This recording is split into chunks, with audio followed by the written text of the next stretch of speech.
We begin today with new questions about whether we can trust the public health officials overseeing America's response to this pandemic. On Monday, we dove into CDC Director Rochelle Walensky's attempts to cover for Justice Sonia Sotomayor, who embarrassed herself last week from the bench, grossly overstating the number of hospitalized children with COVID. Yesterday, we reported about Walensky continuing to tout a discredited study on masking in schools. Today, we have proof that Anthony Fauci and Fauci Collins of the National Institutes of Health have been willfully misleading the public on COVID's origins in an effort, it turns out, to protect China and themselves. Documents emerged this week that public health officials did not want us to see. They dodged FOIA requests and other attempts to get them, but House Republicans finally got their hands on emails between Doctors Fauci, Collins, and some of the world's top virologists discussing early on in the pandemic whether COVID-19 came from a lab. It turns out the very officials who dismissed that as a fringe conspiracy theory in the press were being told exactly the opposite by the world's top experts as early as February 2020. They have known from the start. The emails and notes, which only the lawmakers have seen, though they have transcribed them for the public, show that on February 1, 2020, Drs. Fauci and Collins had a teleconference about COVID's origins with 11 of the world's top virologists.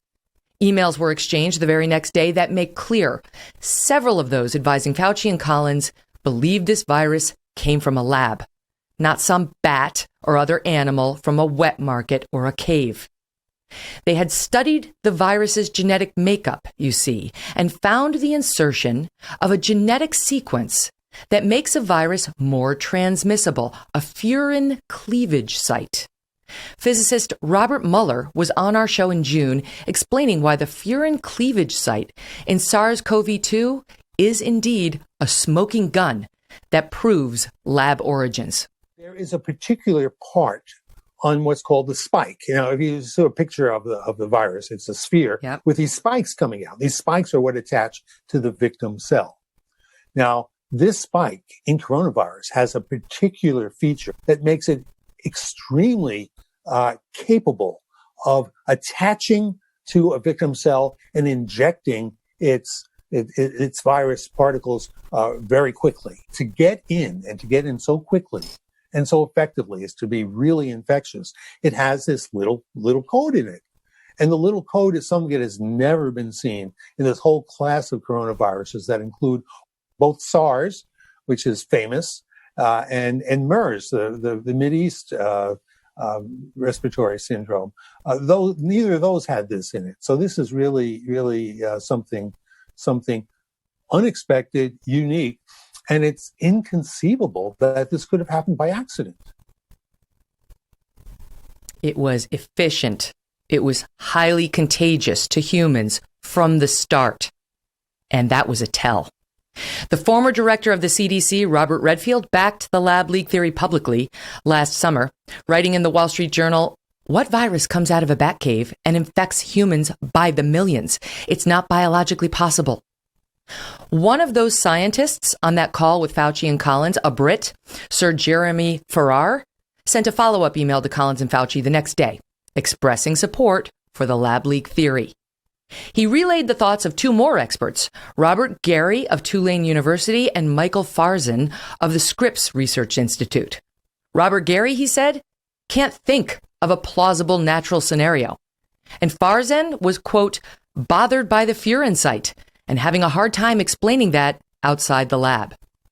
Farzan, he said, favored lab leak over natural origin 70-30 or 60-40. We know from a book Sir Farrar wrote last year that two of the other experts advising Fauci and Collins were strongly in the lab leak camp as well. Christian Andersen of the Scripps Research Institute put the lab leak theory at 60 to 70% likely. Eddie Holmes of Sydney, 80%. In Farrar's emails, he said Holmes was at 60%, but either way, the guy clearly favored the lab leak origin. So, did Fauci and Collins create a commission to study this further, to get to the bottom of it? Did they call a press conference telling us all the lab leak theory deserved our full and serious consideration? After all, people were dying and would continue to die, 5.5 million and counting now. Didn't they want to know how this deadly virus got started so we could prevent it from happening again? Actually, they went another way. 2 days after those scientists went to Collins and Fauci and told them this thing likely came from a lab, 5 of them authored a paper on how the virus began, including at least 3 who had openly favored the lab leak theory. And in that paper, they did a complete 180, concluding that this virus was clearly, quote, that's a quote, clearly not from a lab and clearly not manipulated by man. Sir Farrar, well, he went on to write a different article, again, just days later, denouncing anyone who believed the lab leak theory as a bigot. Guess that includes himself and all his buds. Oh, and these same scientists took pains to assure us in their writings that soon the natural animal source would be found. 2 years, 209 species, and 80,000 animal examinations later, it hasn't happened. So why the about face? Were these guys strong-armed by Collins and Fauci, both of whom were involved in the draft article from its inception? Keep in mind, Fauci and Collins control the grant money from which many of these scientists make their living. You cross them, you're done. Your grants, your research, possibly even your career, gone. You do as they say, things get better for you. 6 months after they reversed course, Christian Andersen and Robert Gary reportedly received an $8.9 million grant from Fauci and Collins. It's funny how well that worked out. Fauci wanted the lab leak theory gone. He later called it a shiny object, reassuring colleagues it would go away. He also clearly backed the waffling scientist's article, which had been sent to him for editing, though it's unclear how, if at all, he changed it, taking to the White House podium and even mentioning the article there. Collins, for his part, is on record in these emails, making very clear his orders. This article was important to, quote, settle this matter. Wait, why?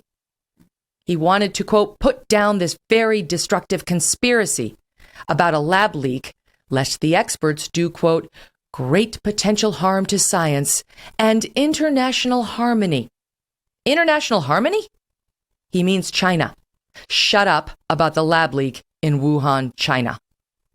Dr. Ron Faucier, whose group in the Netherlands researches how to make animal viruses more dangerous, put it even more clearly in an email at the time. Further debate about such accusations would unnecessarily distract top researchers from their active duties and do unnecessary harm to science in general, and science in China in particular.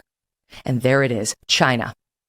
China had been America's biggest and most important collaborator in scientific research. Our collaboration with the Chinese over the past 20 years has grown exponentially, despite their human rights abuses and our occasional objections. We have been working together there and here on research just like what was happening in that lab. It is not at all clear we can blame them and only them. And not just any research, but controversial gain-of-function research that takes, say, a coronavirus and makes it more dangerous or contagious, possibly even to humans, allowing scientists ostensibly to get ahead of it. But what if? What if it gets ahead of them? Fauci was behind much of the U.S. funding in China. He admitted approving grants for EcoHealth Alliance, a group that researched coronaviruses in the Wuhan lab. Fauci would only admit so much, however, swearing that this research, well, it didn't qualify as that risky gain-of-function stuff. Dozens of scientists called BS on that, but the point is now moot because documents emerged proving Fauci was wrong that EcoHealth Alliance was doing gain-of-function research in Wuhan, a fact that ultimately the NIH itself was forced to admit, though it denied Fauci actually knew or that the research had any link to what we now know as COVID-19. Fauci maintains he was shocked to learn the truth that the research he had approved was in fact gain of function. After all, he had been denying this allegation under oath for months. Well, his denials are clearly questionable, especially when one considers that EcoHealth Alliance was not exactly stealthy about the work it wanted to pursue. In 2018, it actually hit up the Defense Department for another grant that was rather on the nose. Its goal? to partner with the Wuhan lab, deliberately inserting novel furin cleavage sites into bat coronaviruses, making them more transmissible to humans. The grant was turned down as clearly too dangerous, but as prominent science journalist Matt Ridley reports, quote, "It is an open secret in science that you sometimes put things into grant proposals you have already started doing." And the Chinese Academy of Sciences was funding most of the work in the Wuhan Institute of Virology anyway. EcoHealth's CEO, Peter Daszak, was one of the first to beg officials to reject the lab leak theory, and tellingly, he warned that the public release of the virus's genetic sequencing would bring, quote, very unwelcome attention. Best case scenario is Fauci and Collins had every reason to suspect what Daszak and Wuhan were doing, but looked the other way or were reckless in their oversight of a dangerous lab funded by you, the American taxpayer. Worst case is they knowingly funded it, then tried to cover it up when things went south and COVID-19 emerged, of all places, smack dab in the middle of Wuhan, China. Fauci and Collins were told immediately by their expert pals, this thing looks man-made, or at least like it grew from passing from animal to animal in a lab, perhaps one that uses humanized mice like the Wuhan lab. But these two men prized international harmony over a full-throated investigation. The narrative was changed and discussion was shut down actively and forcefully, using charges of bigotry and conspiracy mongering. And the world's top scientists and the slobbering media let them get away with it. Nor is this over. Not only does COVID-19 continue to morph and circulate and cause havoc across the world, the Washington Post's Josh Rogan reports that the Biden administration wants to spend millions more right now to resume risky virus research in other countries. This, as Anthony Fauci is calling on Congress to give him a few $1 billion a year to develop vaccines for pandemics that do not yet exist.